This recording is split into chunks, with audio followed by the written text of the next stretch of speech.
This is steering and suspension test 8. You got it? Okay. Steering and suspension test 8. Okay, now this is talking about electronic variable orifice steering and suspension. Now what purpose does EVO steering, and they got VAPS and other types too, they're variable assist power steering. Why would we want less power steering assist sometimes than others? More horsepower? Pardon me? Well, at higher speeds, overcompensation. At higher speeds, if it's too easy, then like he said, It's squirrely. Yeah, it feels like you're oversteering, and so if you can get one, you know, whenever they came out with that, and they wanted the thing to drive like a road car, you know, so that if you've got good stiff steering when you're driving down the road, you feel like you're more in control, basically. Well, the EVO system is similar to the other electronic steering systems, and it provides decreased steering assist at high speeds for improved road feel. Some of them will default to the easy steering if something goes wrong with the system, and some of them default to hard steering. And one example of that was Eddie's wife, while he was over in, he was with the Coast Guard, and he was overseas during this war business. And somebody somewhere put the battery cables on backwards on his wife's Mercury Sable or Ford Taurus or whatever it was, a 98 model. And that destroyed the instrument cluster, and it destroyed the gem module, and the gem module was responsible for the variable assist power steering, and her steering was hard all the time.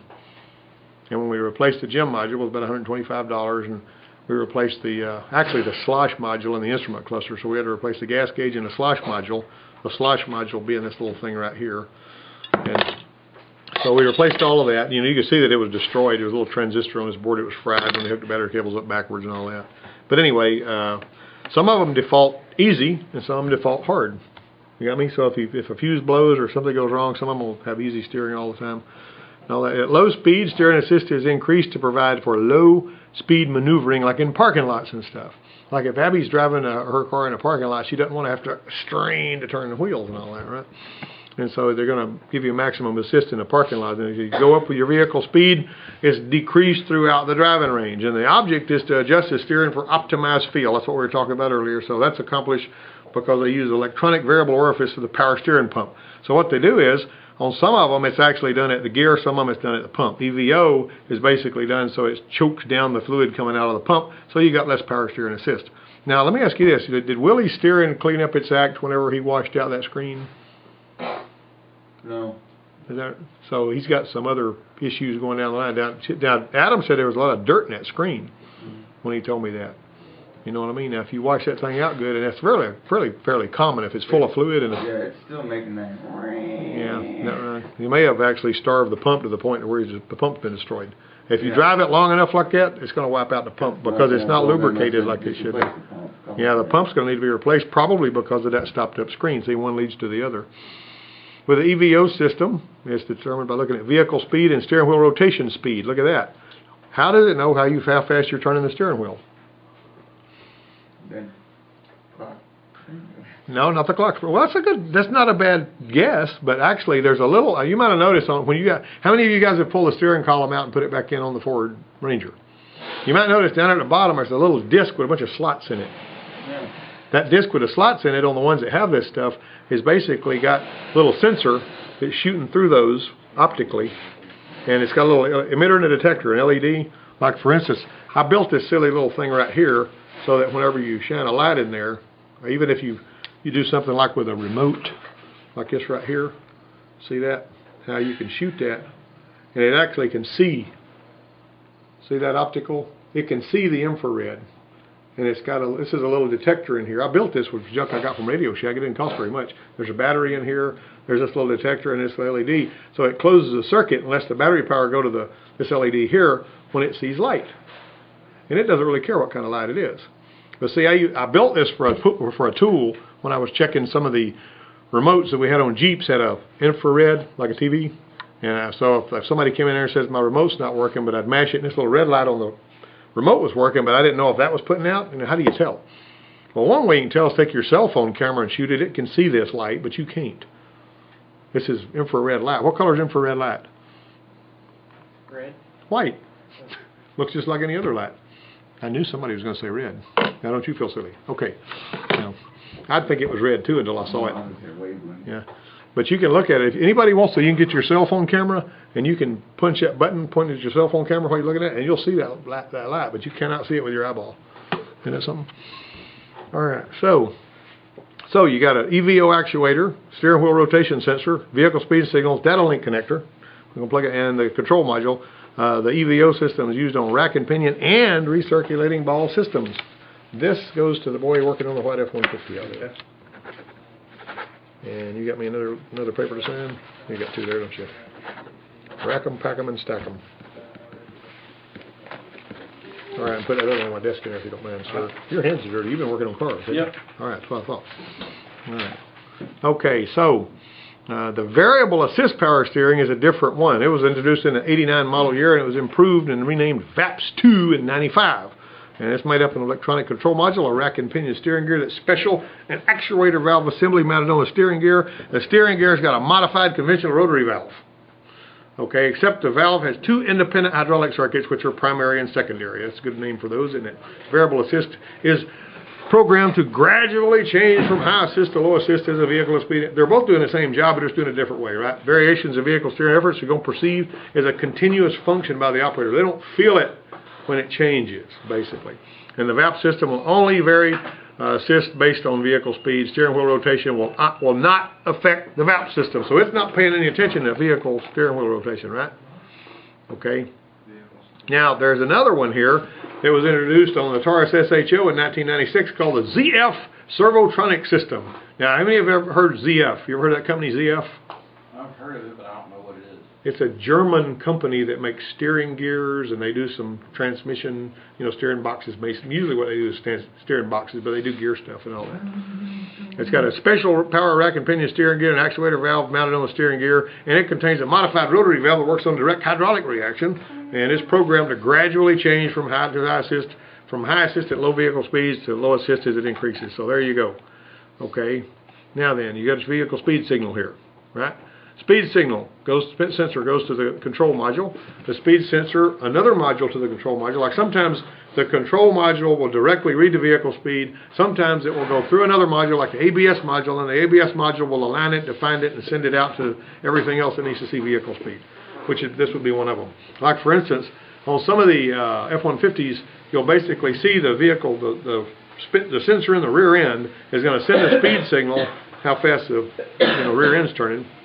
The ring gear in the rear is turning, and it's going to take that pulse signal, and it's going to this big old ABS unit with all these lines and all that stuff in it, and it's got a microprocessor built in there, and that's going to take that signal, and it's going to interpolate that signal and send it to what all needs to know about vehicle speed. Tell me about what needs to know about what modules on the truck need to know what vehicle speed is. What about engine control module? Doesn't it need to know?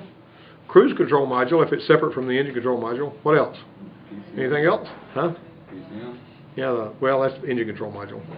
What about the instrument cluster? Doesn't it need to know how fast it's going? That's not complicated, is it? Huh? Engine control module would be ECU or? Yeah, well, you could call it PCM, engine control module. Basically, if it's controlling the power, the transmission and the engine, it's PCM. If it's controlling just the engine, it's ECM. Oh. Now, like on a Duramax, if you look on a Chevrolet Duramax, the transmission control module is a separate box on some of those. And if it says ECM, all it's controlling is the engine. You got that? You'll need to know that when you're at J.M. Jackson in a couple of years. All right. All right. Now then, okay. On some of them, the speed sensor talks to another module, and it's just on a network from a multiplex network, which is what I was talking about earlier. So that speed signal is coming from there. The speed sensor is driven from the output of the transmission, transaxle, or transfer case. Wherever it's getting it, it doesn't matter as long as it knows how fast it's going. It may be on the, on the rear end back there. It's an AC sine wave signal. What does that mean? What's an AC sine wave? Looks like a bunch of camel humps, right? Mm-hmm. You remember? Of course, I didn't show that to y'all, I don't guess yet. But on the oscilloscope, if you see an AC sine wave, you're just going to see a, signal like that. Okay. So the vehicle speed signal might be supplied as a data signal from the multiplex network. We just talked about that. Now the steering wheel rotation sensor is an optical sensor mounted on the steering column. We talked about the optical sensor. If I had a steady shine through there and I had a wheel spinning, that actually had little windows in it that actually you could tell by looking. The computer's looking at those windows as that signal comes off and on. It knows how fast you're turning it.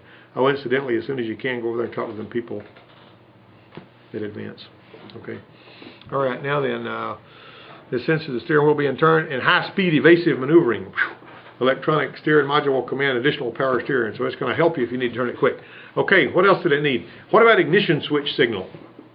An off, run, and start. That's used in some electronic power steering systems for various operating strategies. The key cycle is to prevent steering column vibration from the valve steering during the key on. Whenever you turn it on, you don't want to feel your steering wheel going, because of the valve system doing things. So basically, they want to make sure that doesn't happen. In other electronic power steering systems, the ignition signal will power the control module and steering rotation signal.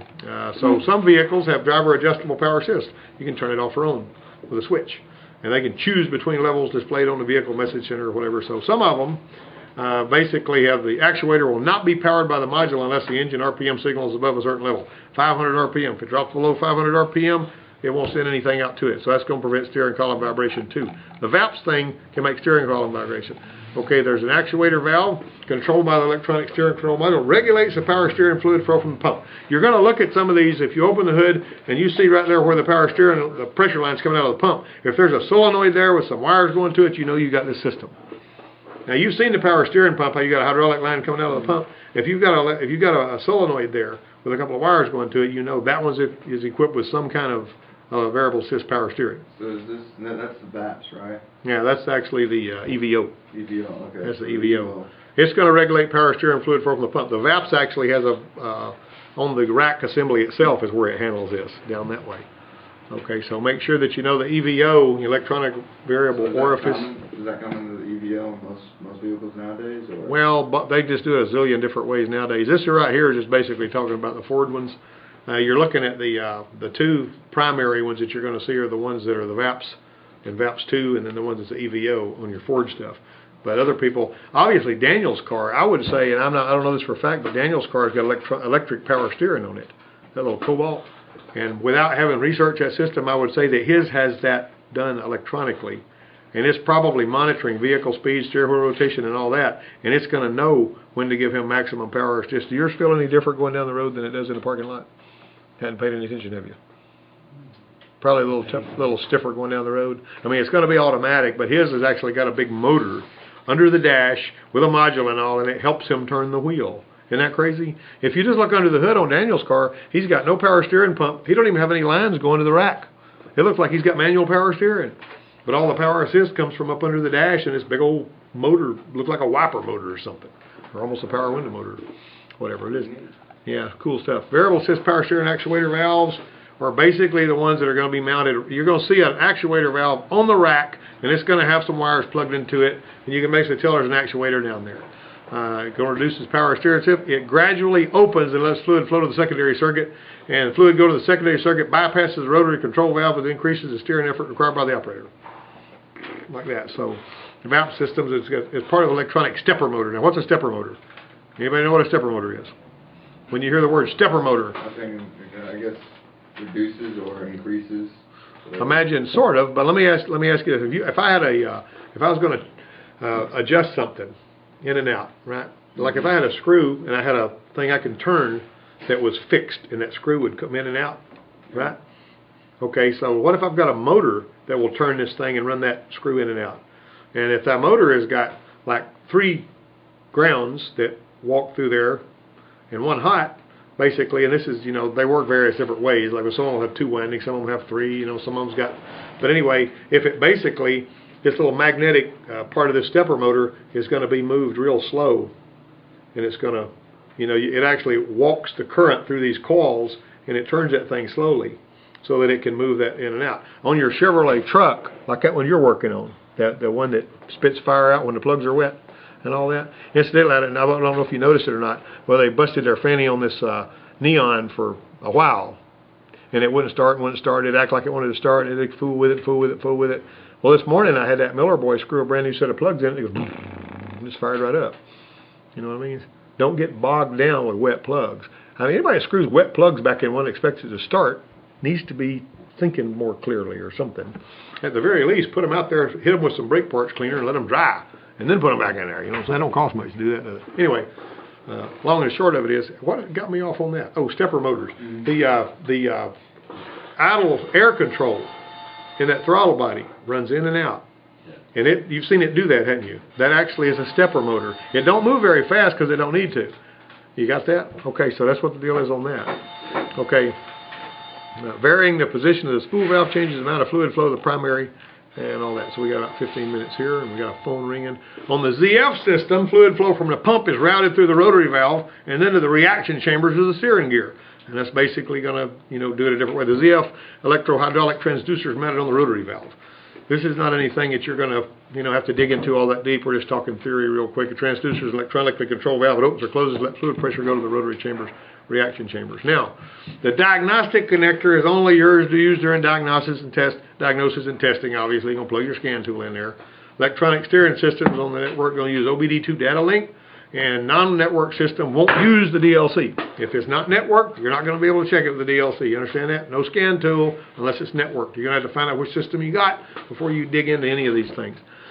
Both the diagnostic connector and the DLC can relay information from a testing device to the steering module. All right. Now, depending on the vehicle and the system used, the control module will either be a standalone module or integrated with other modules. You got it? Integrated with other module means it's a part of another box, right? Some modules may be standalone or integrated. I'll tell you something else. Tire pressure monitor system, what module is it integrated with? Huh? What do you think? Huh? That's probably pretty accurate on some vehicles, but what is it? If your TPMS system is having to listen to radio signals, wouldn't you have a module that was already programmed to receive radio signals, paying attention to that too? I'll say, so what else on your car, and I'm not talking about the car radio, what else on your car is designed to receive radio signals and act on them? Huh? What about your keyless entry, guy? That's radio, isn't it? The keyless entry is radio. So believe it or not... Tire sensors go off an RF signal? Yeah, the keyless entry does, and the TPMS, it's talking to that darn thing too, because it's all radio. You see what I'm saying? Wow. And what you do is, if you take on the General Motors cars and you hold both of these with a key on, it goes honk honk, and it goes into tire pressure monitor programming mode. You see, you hold both the buttons, and then you go around with with your tire pressure monitor tool, and you activate each one of them. That's crazy. We did that on this other boy's truck, this Miller boy's truck, and his tires were just all over the place. When you aired up the right front when it said the left rear one was airing up and all that, because the tire store had rotated them and they didn't reset those. Right. And so, we fixed it up. I heard of a security system you can buy and install and everything that will literally kill the motor. You know, like how the cops have something like an EMP thing that they can hit a car with. Well, they have a security system now that kills the motor and all that. But what if you've done an accident but you can't get it to come back up? What do you do to it? You're just dead in the water, man. You got to call a wrecker. It's over. All right then. Normal strategy. Electronic steering control module contains a microprocessor that continuously analyzes inputs. They're always watching them, and it monitors the inputs and uses the information to control the actuator assembly, right? Okay, let's hit our first question here. Electronically controlled steering systems provide the driver with increased steering assist at what speed? Low speed or high speed? Low speed. Low speed. Bingo. Number 2. With the EVO steering system, assist level is determined by looking at what and what? Vehicle speed and steering wheel rotation. Okay, we've covered that already, haven't we? All right, the VAP system will only vary steering assist based on what? Vehicle speed. Vehicle speed. You guys are getting the answers right away. What are the 3 ways in which the electronic power steering control module can receive the vehicle speed signal? Transmission, transaxle, or transfer case? Well, that's sort of, I can see how you'd write that. Try hardwired from the vehicle speed sensor, hardwired from another module, or from the multiplex network. I really probably didn't cover that as smoothly as I should have. Okay, number 5, let's see. The blank is controlled by the electronic power steering control module, regulates the power steering fluid flow from the power steering pump in an EVO steering system. Actuator valve. Yeah, the EVO actuator is basically what that is. Okay, let me see. That was question number 5. Number 6. On the VAPS 2 actuator assembly, a current control solenoid is used to vary position to the... Actually, the answer to that one is spool valve, right? That's spool valve. Got me? All right, let's see here. Let's see. Make sure we're down here. If there's an electrical malfunction in the EVO steering system, the EVO system provides how much assist by shutting off the power to the actuator. Now think about it, we're talking EVO here. On the EVO, it provides maximum assist, right? Yeah. On the EVO system, let me mention this, that governs power assist level. Steering wheel rotation has to reach 100 RPM or above in order for it to switch to maximum power. I mean, let's say you're driving down the road right here and it's got minimum assist. And all of a sudden, out in front of you, you know, just because there's a deer crossing sign, the deer looks at the sign and thinks it's okay to cross the road here. So he heads across the road and you go, ah, woo, like that. Like that one night I was driving my 65 Galaxy with the stacked headlights and no hubcaps and black painted rims, you know. And there was a bunch of black cows crossing the road all of a sudden. And I said, oh no, that's Fred Averett's cows. Along the road. I didn't hit a nary a cow, but I went off in the ditch. When I went to back out, I packed my tailpipe full of dirt. Finally blew it out. Boom. All right. But anyway, when you turn your steering wheel at a certain speed, it's going to automatically change to maximum assist to help you avoid whatever's in the road. But if there's an electrical malfunction, like, and an EVO is based off of, like... Yeah. Well, any of these electrically controlled things are going to be spring-loaded to the default position. Okay. See what I'm saying? So if you've got an electrical malfunction, So there's a fail-safe system. yeah, and some of them are spring-loaded to the maximum, to the minimum assist. Some of them are spring-loaded to the maximum assist. You got me? So they're not all going to be the same. So don't get the idea, like the Taurus that we were talking about, you know, went the opposite way. Okay, let's look at number 8. Let's see. If the actuator assembly is de-energized in a VAPS-2 steering system, the system provides what? Minimum assist. That's what the 98 Taurus that I worked on for Eddie's wife had. Okay. Now then, the major components of the EVO system are the what, the what, the what, and the what? Actuator valve. That's one of them, isn't it? Yep, that's it. You're right. Keep going. You're doing well so far. That's all I can remember. Steering wheel rotation sensor. What else? What else is it looking at, guys? Vehicle speed. Steering pump. Vehicle speed's good. That's a good answer, Daniel. What else? What about the data link connector? Is that something? You know, in your emission warranty that runs 8 years or 80,000 miles, it was like that. There were 2 things that were covered on that emission warranty that you never would think about. One was the check engine light, and the other one was the data link connector.